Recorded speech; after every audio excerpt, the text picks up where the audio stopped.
to the game.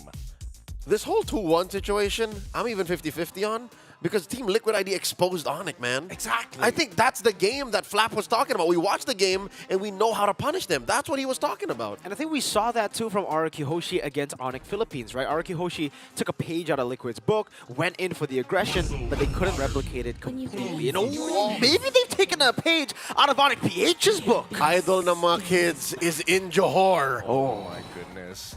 Kids are going wild here. Oh man, this will be interesting to see, because once again, as much as we like to believe, hey, you can open up that map to make sure that Gatot is going to have some big hits. They're letting go of one of the strongest picks in the goal lane, and not to mention a signature coming out from Brusco on a Cho, really good at clearing those traps and can actually body block effectively against the arrows. And technically, even though we haven't seen it here in SPS, it's also a flex pick. Kirk has shown that he can play the Cho in the XP many times. It's been a while since we've seen an XP Cho, but it is doable. Yeah. But so far, everything we've mentioned in the pre-draft discussion comes through, right? Mid-trio strong for Team Falcons. You have a tool in Brusco that can go in and out, and you just make sure your mid-trio is kind of comfortable. You have the Suyo. Onyx PH, look, they're respecting Marco. No, I think it's really smart, because again, Why Not was the one who implemented this style of composition that we see from Team Falcons just yesterday. Having that much artillery and vision over your opponents makes it so much easier to enable these arrows to land. Yeah, the question I have though for this composition, right, that we saw from Onyx PH yesterday against RQ is the fact that how do you control the early game? I don't think you can. Early game, no mid-prio, RQ were able to get like a 2,000 gold lead, and if it wasn't for that mistake on purple buff, if they didn't overextend, I think it would be very tough to actually pull off the comeback. Then after that mistake, they played it super slow against the Selena, and it gave Selena so many ways to attack, getting different angles, opportunities. And here, Onyx PH have secured basically mid-prio with just the Cho. If it's Rome, that's mid-prio.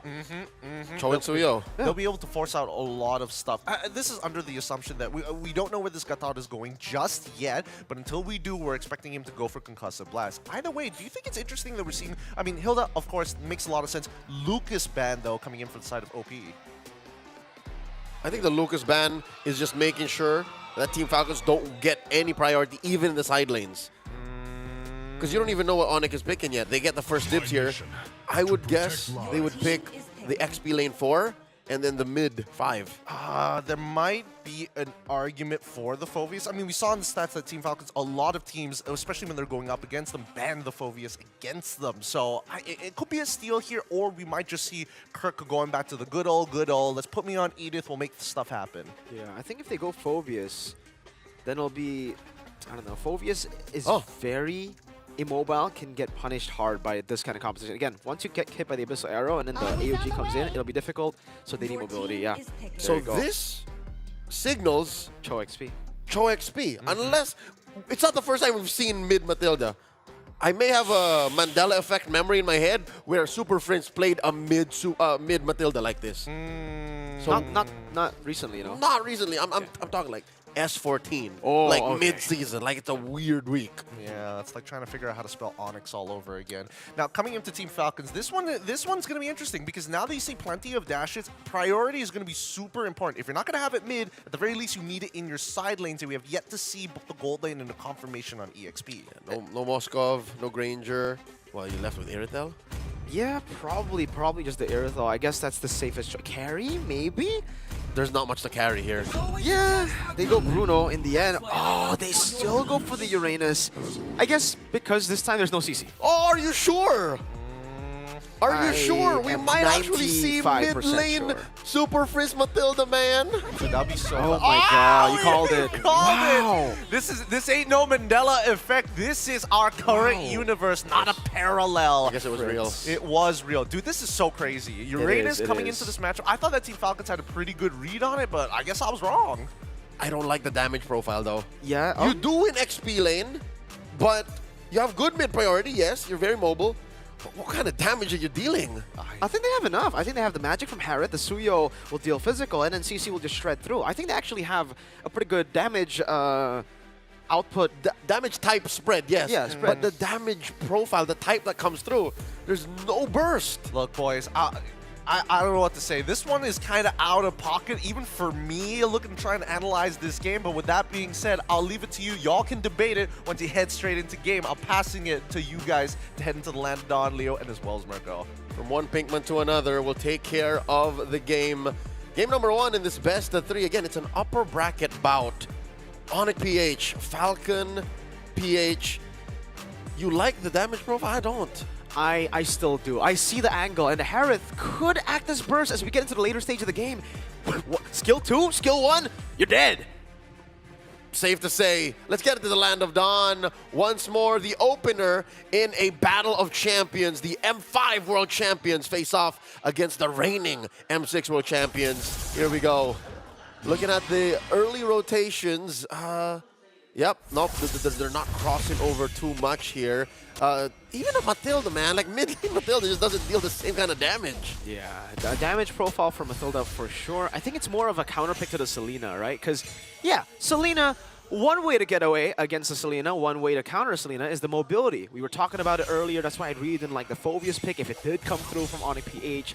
And I would much rather see something like a Matilda. What I didn't expect was Matilda mid. It's Inspire and also Agility. There's, you know, a few there getting the early skirmish going on. Revitalize used up. King Kong not able to get enough damage to take Ogwin down. But they have made it to Revitalize. Now will go onto the lethal, and it is quite risky. King Kong will retreat. The marbles on Master Ogwin. He knows exactly how much King Kong wants to get away with and how much he's willing to give. Kyle Teasy pushing them back.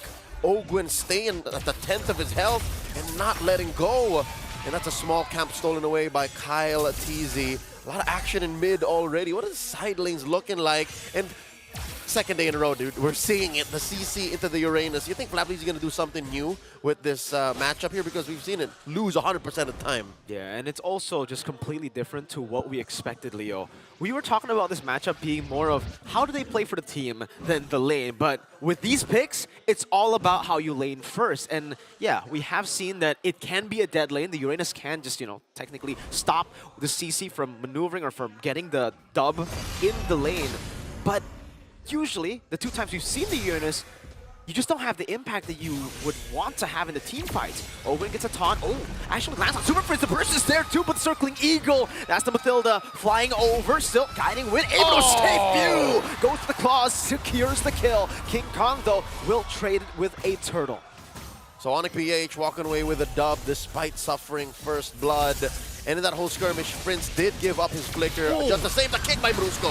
Amazing Jeet Kune Do from the Surge to King Kong. Going on to the purple buff. Will be able to secure it. Jumps forward and assassinates View. Now it's Ogwin next. King Kong getting another flap, getting yo-yoed. But it's a Uranus. They're respected. Talking about a lack of damage. That's just straight up. Once Kyle Teasy bites it, if Marco isn't in the fight, if Few folds quickly, Team Falcon just has nothing.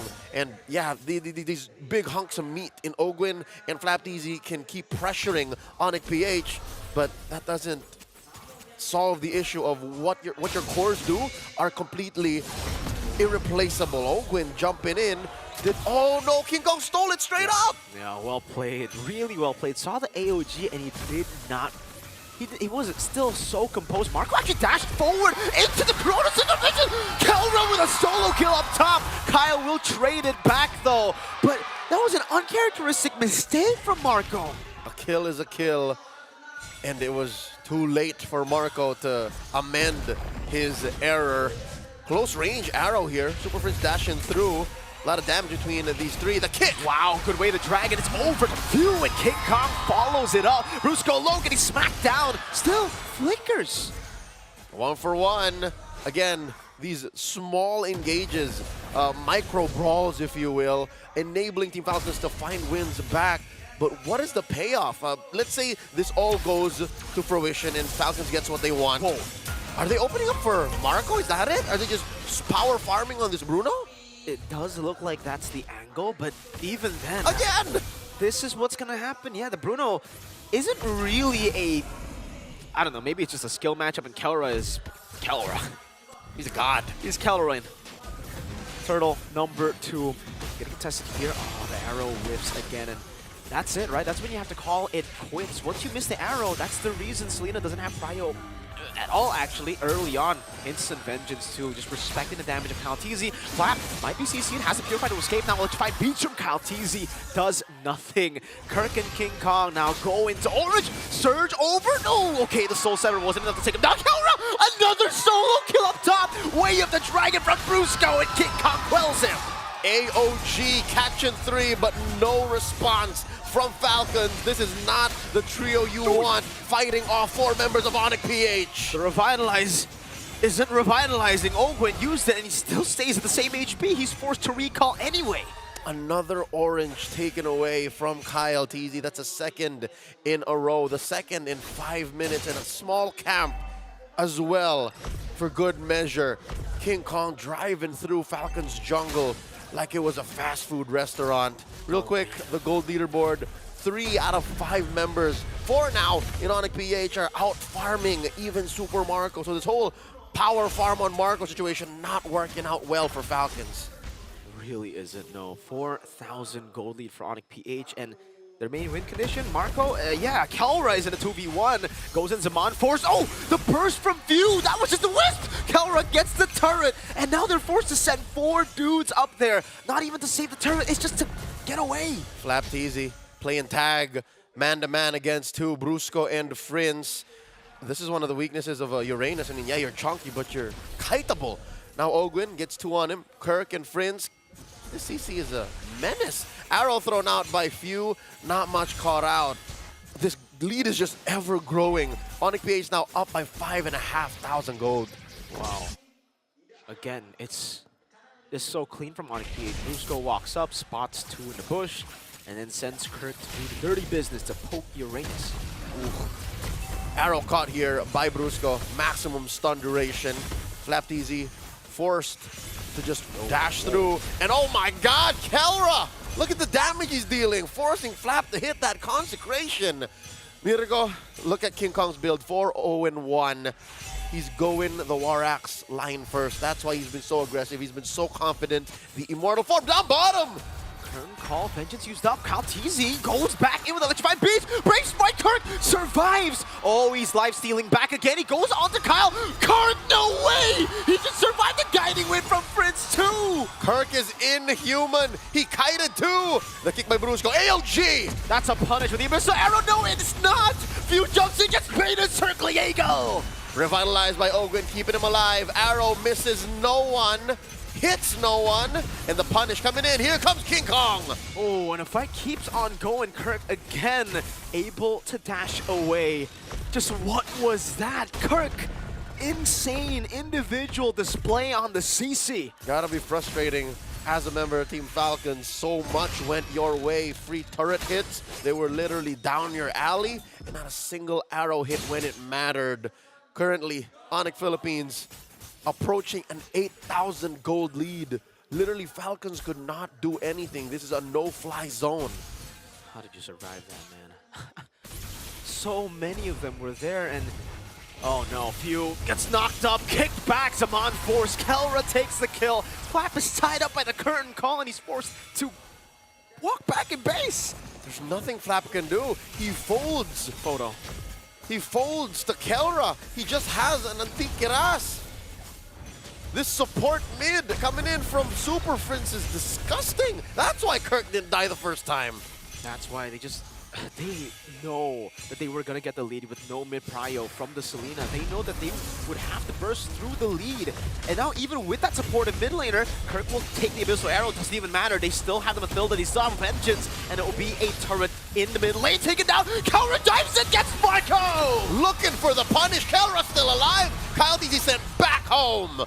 That's the god in the gold lane. Kelra, one more time. He decides to just jump in Brusco. Kicks Ogwen, forcing news that Revitalize still underneath tier 3 in mid. Oh no, they're gonna end it.